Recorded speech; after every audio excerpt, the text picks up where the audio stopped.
The Hinterkaifeck murders remain one of Germany's most infamous unsolved crimes, and the details are as chilling as they are puzzling.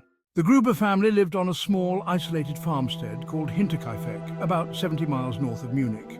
The family consisted of Andreas Gruber, his wife Casilia, their daughter Victoria, her 2 children, and a maid.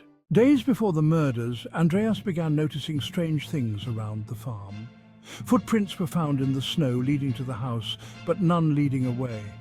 Keys went missing, and unexplained noises were heard in the attic.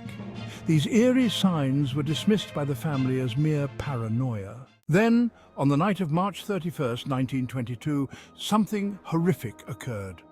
One by one, members of the Gruber family were lured into the barn and brutally murdered with a mattock, a type of pickaxe.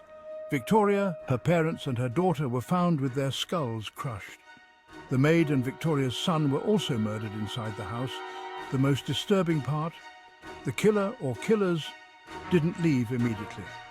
They stayed in the house for several days, feeding the livestock, using the family's food and tending to the farm before vanishing without a trace. Neighbors grew suspicious after not seeing the family for days, and on April 4th they discovered the gruesome scene. Despite extensive investigations, no one was ever caught. The prime suspect was Victoria's former lover, but nothing was ever proven.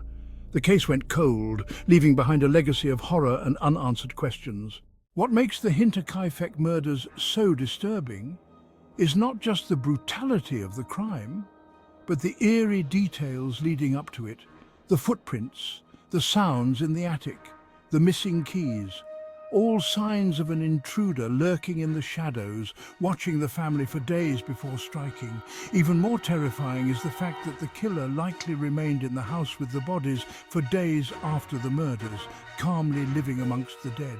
Over a century later, the case remains unsolved, and the mystery of who committed this horrifying crime and why continues to haunt those who dare to look into it.